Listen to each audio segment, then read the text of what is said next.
O próximo item será: pequena bondade se assemelha à grande maldade. Acho que todos já conhecem a continuação deste texto. A grande bondade se assemelha a um ato desumano. Na filosofia Kyocera está escrito o seguinte: o fundamento das relações humanas está em relacionar-se com amor. Contudo, não pode ser cego nem doentio. Mesmo no relacionamento entre chefe e subordinado, um chefe que sempre concorda com o subordinado sem nenhuma convicção pode, à primeira vista, parecer um chefe de amor profundo. Porém, essa atitude pode não ser benéfica ao subordinado, ou seja, pode atrapalhar o seu crescimento pessoal e profissional. Chamamos isso de pequena bondade. Dizem que a pequena bondade se assemelha à grande maldade. Isso porque um amor superficial conduz a contraparte para a infelicidade. Ao contrário, um chefe que orienta os subordinados com severidade, mas com base no seu princípio firme e seguro, poderá aparentar ser chato, intransigente. No entanto, em longo prazo, fará com que os subordinados cresçam profissionalmente. Esta atitude é de grande bondade.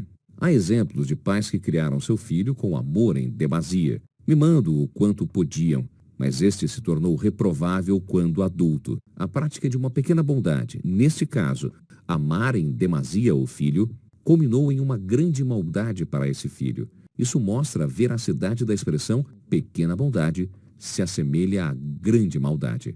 Em contrapartida a este ditado, a grande bondade se assemelha a um ato desumano, ou seja, um ato de grande bondade pode, em primeiro momento, parecer um ato de frieza, sem coração. Ditados como deve-se passar por dificuldades quando jovem, mesmo pagando por isso, ou a atitude de uma leoa que joga os seus filhotes em despenhadeiro e só cria os que conseguirem escalar de volta com a sua própria força, parecem à primeira vista referir-se a atitudes desumanas ou mesmo cruéis, mas são, na verdade, atos de amor verdadeiro, que fazem com que as pessoas cresçam muito mais como seres humanos. Em outras palavras, atos que parecem ser desumanos encerram, na verdade, uma grande bondade.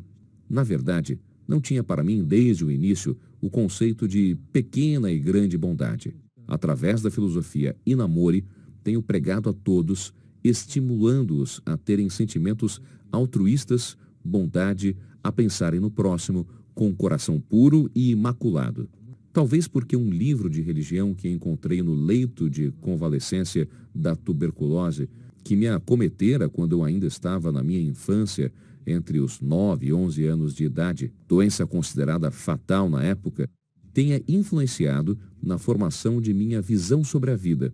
Procurei, então, ter sempre um sentimento de bondade, misturada com coragem e espírito desafiador em relação aos empreendimentos. Entretanto, quando iniciei os meus negócios, percebi que havia momentos em que era preciso reclamar com os funcionários, até mesmo reprimi-los com severidade, em casos extremos, até decretar a sua demissão.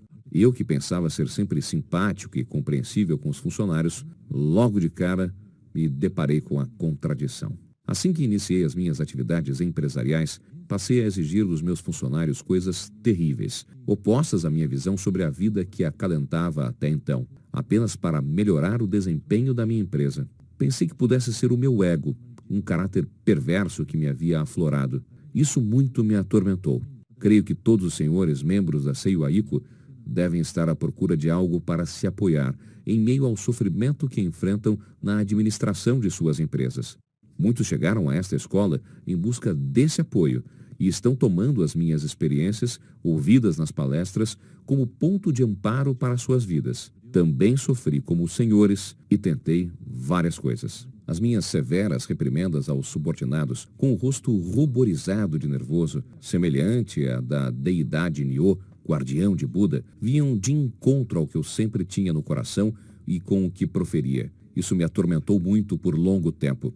Foi nesse momento que encontrei a explicação que me faltava em uma conversa que ouvi por acaso. Soube que há a expressão prezar os funcionários dentro da missão da empresa IBM. Nesta, apesar de americana, realmente há muitos funcionários que trabalham por longo tempo, como ocorre nas empresas japonesas. Nos Estados Unidos, Os profissionais são valorizados quanto mais mudarem de empresa. No entanto, na IBM, o tempo de permanência dos funcionários na empresa é elevado. Ademais, na explicação de sua missão de empresa, é citado o exemplo seguinte. Havia um senhor idoso, muito bondoso, que vivia à beira de um lago numa cidade ao norte do país.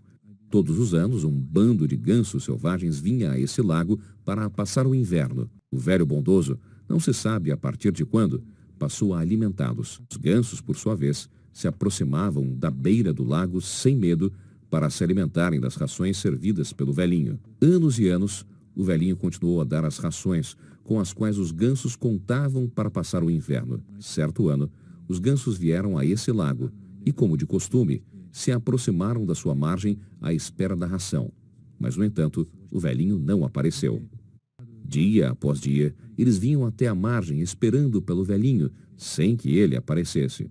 O velho havia falecido.